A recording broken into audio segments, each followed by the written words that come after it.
India में एक हमला हुआ है पहलगाम पे। तो वो अब थ्रेट दे रहे हैं कि पाकिस्तान में घुस के मारेंगे, हमला करेंगे, पाकिस्तान को इसका मुंह तोड़ जवाब देंगे। तो हमेशा से ही उनका यही दस्तूर रहा है। तो आप इस सारे मामले पे क्या कहते हैं? असल में जब उनके अपने अंदर के मामला बहुत ज़्यादा बिगड़ जाते हैं तो वो कोई ना कोई ऐसा इशू बना देते हैं कि उससे तवज्जो हटाने के लिए वो अपने मुल्क में एक हाइप क्रिएट करते हैं। जी पाकिस्तान जो है वो ये दहशतगर्द है, पाकिस्तान हमारे साथ ये कर गया। वो जैसे वो किसी के घर में को मरना हो जाता है तो वो वावेला करते हैं ना, पीटते हैं हाय मैं हाय मैं। तो उनका ये बतेरा है कि वो जब भी उनके साथ कोई मसला होता है वो हाय पाकिस्तान हाय पाकिस्तान हाय पाकिस्तान। इंडिया फिर एज यूजुअल जो उनका दस्तूर है, धमकियां दे रहा है, तड़ियां लगा रहा है। वो कह रहा है जी पहलगाम का हमला पाकिस्तान ने करवाया है, हम पाकिस्तान पे हमला करने जा रहे हैं। सही। पहली बात तो ये सब झूठ है। ये इंडिया शुरू से ही ना प्रोपेगेंडा इकट्ठा करता आया है और जिसकी वजह से ना हमारे मुल्क में तो बिल्कुल यानी कि रिलैक्स है, सब आवाम रिलैक्स है। ये नहीं चाहती कि अभी यानी कि कोई झगड़ा हो। और इंडिया को ये नहीं पता कि इंडिया की जो पॉलिसी है ना कि हमारे साथ वो हर किस्म का झगड़ा पैदा करना चाहते हैं।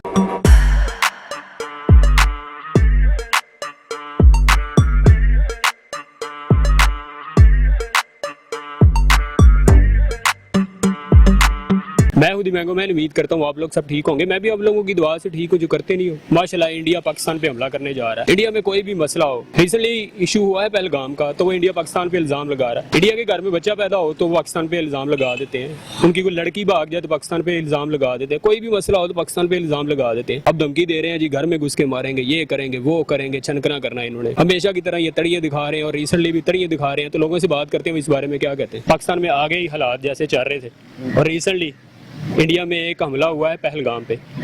तो वो अब थ्रेट दे रहे हैं कि पाकिस्तान में घुस के मारेंगे, हमला करेंगे, पाकिस्तान को इसका मुंह तोड़ जवाब देंगे। तो हमेशा से ही उनका यही दस्तूर रहा है। तो आप इस सारे मामले पे क्या कहते हैं? इस सारे मामले में देखने के लिए हमें पीछे तारीख की तरफ जाना पड़ेगा। अगर आप इंडिया की तारीख सारी देखें तो 70 साल से जब से ये दोनों मुल्क आज़ाद हुए हैं तो उनका यही बतेरा है।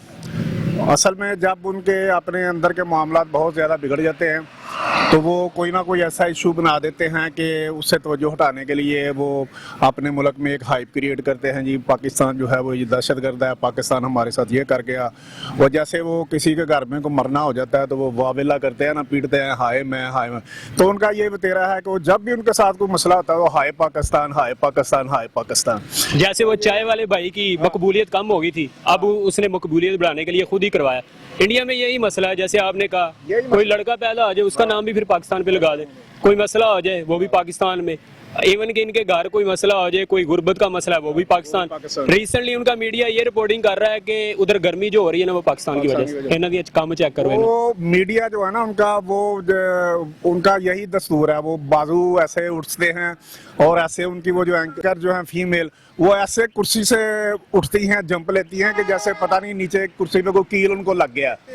तो वो असल में पाकिस्तान का ही कील है जो नीचे से उनको छुपता है। तो वो उछलती हैं ऐसे ऐसे करके ना कुर्सी से, जब भी आप उनको देखेंगे और से उनकी जो एंकर पर्सन है तो उनका यही हाल होता है। और जो उनके वो मेल जो है एंकर वो अपने ऐसे बाजू उठ रहे होते हैं जैसे हमारे साथ दंगल लड़ना है। और जब दंगल लड़ने की बारी आती है तो वो अपना अभिनंदन नहीं संभाल सकते, वो तरलों पे आ जाते हैं कि हमारा बंदा वापस कर दे। तो फिर हमारी मशहूर है, तो फिर हमारी मशहूर है। और इंशाल्लाह इस दफा हम उनको बिस्किट भी खिलाएंगे इंशाल्लाह। और मेरा अपना बड़ा तजर्बा, मैं 25 साल बिस्किट फैक्ट्री में काम करता रहा हूँ। माशाल्लाह। उनको बिस्किट खिलाएंगे इंशाल्लाह। तो पाकिस्तान ने तो इसका डिक्लाइन कर दिया था कि हमने हमला नहीं किया, हम तो इसकी मजम्मत करते हैं ये जो हमला हुआ। मगर इंडियन मीडिया वो तो नटंकी से भरा, वो बांड इन्होंने बैठाए हुए हैं, पता नहीं वो बेला वूला फाड़ देने, जजा जुजा लौट देने, किस तरह की वो गुफ्तगू कर रहे हैं, किस तरह की वो गलाजत बक रहे हैं पाकिस्तान के खिलाफ कि हमारे चीफ के खिलाफ ये कर देंगे, पाकिस्तान में घुस के ये मारेंगे। बंदा पूछे ना दी फुफी का घर है कि राम ना ला जाएंगे। असल प्रॉब्लम यह है कि पूरी दुनिया में ना जो इस तरह के लीडर हैं, जो 2 नंबर जाली लीडर होते हैं, उन्होंने ये समझा हुआ है कि शायद हम मीडिया के जरिए हर काम जीत जाएंगे। तो आप देख ले जिधर जिधर भी इस तरह के जो लोग हैं और उन्होंने अपने जो अरबों डॉलर हैं वो मीडिया के ऊपर खर्च किए हैं कि हम मीडिया की वजह से जंग जीत जाएंगे। हालांकि जंग कभी भी मीडिया के सर पे नहीं जीती जाती, जंग मैदान का खेल है। हालात कशीदा चल रहे हैं। इंडिया फिर एज यूजुअल जो उनका दस्तूर है, धमकियां दे रहा है, तड़ियां लगा रहा है। वो कह रहा है जी पहलगाम का हमला पाकिस्तान ने करवाया है, हम पाकिस्तान पे हमला करने जा रहे हैं। सही। पहली बात तो ये सब झूठ है। ये इंडिया शुरू से ही ना प्रोपेगेंडा इकट्ठा करता आया है, और जिसकी वजह से ना हमारे मुल्क में तो बिल्कुल यानी कि रिलैक्स है, सब आवाम रिलैक्स है। ये नहीं चाहती कि अभी यानी कि कोई झगड़ा हो, और इंडिया को ये नहीं पता कि इंडिया की जो पॉलिसी है ना कि हमारे साथ वो हर किस्म का झगड़ा पैदा करना चाहते हैं, लेकिन हम इस चीज़ पे नहीं आना चाहते। और दूसरा ये कि अगर वो जंग करना चाहती है ना तो सबसे पहले फौज बाद में है, अवाम पहले जाएगी। बेशक, ठीक है ना। जितने भी हमारे यंग जनरेशन है वो तो चाहते हैं कि इंडिया पहल करे, उसके बाद फिर हमारा रद्द-ए-अमल देखे क्या होता है। हमारी चाय भी मशहूर है। ठीक है ना। उनका जो पायलट आया था उसके साथ क्या सलूक हुआ था, ठीक है बेशक। ना? अभी तक उनको शर्म नहीं आ रही है। चपेड़े खा के गए फिर भी बात नहीं आ रही। ये बात आएंगे नहीं जब तक इनको सही तरीके से चोटें नहीं लगेंगी। बेशक, ठीक है ना। ये तब जाके इंसान बनेंगे। अब ये मोदी जो करता है करने दें उसे, ठीक है ना। अभी इनके जाके आप देखें, इनके मुल्क में इन्हीं के बंदों के साथ झगड़ा हुआ है, इन्हीं के ही असेंबली वाले मोदी को बुरा भला कह रहे हैं, ठीक है ना। तो इसमें अब पाकिस्तान तो खुश है, पाकिस्तान रिलैक्स है, कोई टेंशन नहीं है उसे। हमारे जवान वैसे भी बॉर्डर के पास लगे हुए खड़े हुए हैं। हमारी एयरफोर्स भी वो गश्त कर रही है। बिल्कुल, हमारी एयरफोर्स भी हवा में वो सर्कुलर कर रही है, ठीक है ना। कहने का मकसद है कि ये जो होता है ना एक डेमू का छत्ता, उसको मत छेड़े। बेशक, उसको अगर छेड़ दिया तो जब डेमू निकले ना सारे यहाँ से, तो इंडिया का कुछ भी नहीं बचना। मगर सूरत हाल ये है कि इंडियन जो मीडिया है ना, वो जो बलालगंज के एंकर जिनको कोई घर में नहीं पूछता, उन नटंकी से भरपूर है, उन्होंने तो ऐसे वो वेला मचाया हुआ है कि जैसे वो जंग करने जा रहे हैं, और वो जीत भी गए हैं।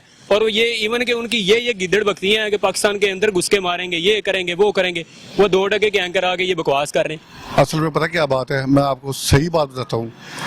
बड़ों की मिसाल है कि हाथी अगर जा रहा हो ना तो कुत्ते भौंकते हैं। बेशक, इन ये एंकर्स को जैसे अरनाब गोस्वामी हो गया, जो हमारे पाकिस्तानी जर्नलिस्ट को भी बुला के उनकी बेइज्जती कर रहे हैं, और वो अपना पॉइंट ऑफ व्यू इम्पोज करने की कोशिश कर रहे हैं, और इंडियन मीडिया को और इंडिया को आप कोई मैसेज देंगे? सर, इनकी सारी कहानी है, ठीक है ना। अब ये जैसी मर्जी कहानी सुनाते रहे, इस पे हमने अमल दरामद तो करना नहीं है, करना अब हमारी फौज ने और अवाम ने। तो इस दफा चाय के साथ क्या देंगे? इस दफा चाय के साथ तो इनको जो चीज मिलेगी ना वो करारी ही तड़के वाली मिलेगी। पराठे शराठे? पराठे नहीं मिलेंगे, इन्हें दे देंगे आलू वाले पराठे। तो लोगों की आपने व्यूज सुने, उन्होंने यही कहा कि इंडिया जो है हमेशा तरिया ही लगाता, कुछ नहीं कर सकता, ना इनमें कुछ करने की हिम्मत है, हालांकि ना इनके पास कुछ है। तो ये था आज का शो, उम्मीद है आपको पसंद आया होगा। इंशाल्लाह फिर एक नए शो के साथ हाजिर होंगे। टिल देन खुश रहें अपने घर से।